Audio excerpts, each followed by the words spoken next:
గణేష గుహ. గణేశుడు మహాభారతాన్ని వ్రాసింది ఇక్కడే అని చెప్తూ ఉంటారు. వ్యాస గుహ సుమారు 5330 సంవత్సరాల పురాతనమైనది అని అంచనా వేయబడింది.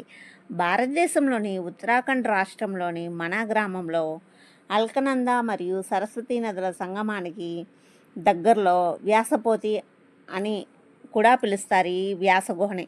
సుమారు 100 మెట్లు ఎక్కడం ద్వారా వ్యాసగుహకు చేరుకోవచ్చు. మనా గ్రామం నుండి ఇండో చైనా సరిహద్దులోని చివరి భారతీయ గ్రామం. ఈ గ్రామంలో వ్యాసగుహ ఉంది. వ్యాసగుహలో ఇక్కడ కూర్చొని తాళపత్రాలపై వ్యాసమహర్షి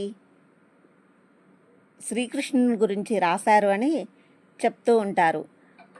మామూలుగా గణేష గుహలో మహాభారతాన్ని గణేశుడు రాశారని, తర్వాత వ్యాసమహర్షి ఇక్కడ కూర్చొని మహాభారతం రాయడానికి ఈ గణేశుడిని నియమించుకున్న తర్వాత ఇక్కడికి వచ్చి ఇంకా సంతృప్తి చెందక ఉన్నప్పుడు ఆయనను కలవడానికి నారద మహర్షి వచ్చారు.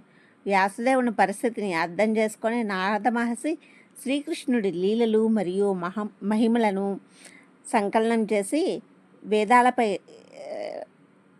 రాసి తనకు నిజమైన సంతృప్తి లభిస్తుందని ఆయనతో చెప్పారు.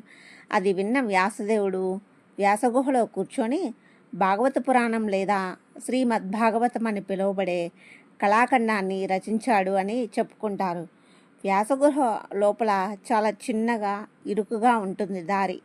గుహ యొక్క కొంచెం స్థలంలోనే సుఖముని, గణేశుడు మరియు ఇతర దేవతలు ఉన్నారు. గుహలో ఉన్న పూజారి పరిమిత స్థలంలో భక్తులను స్వాగతిస్తూ పూజలు చేస్తూ ఉంటారు. గుహ చుట్టూ లీలలను వివరిస్తూ ఉంటారు.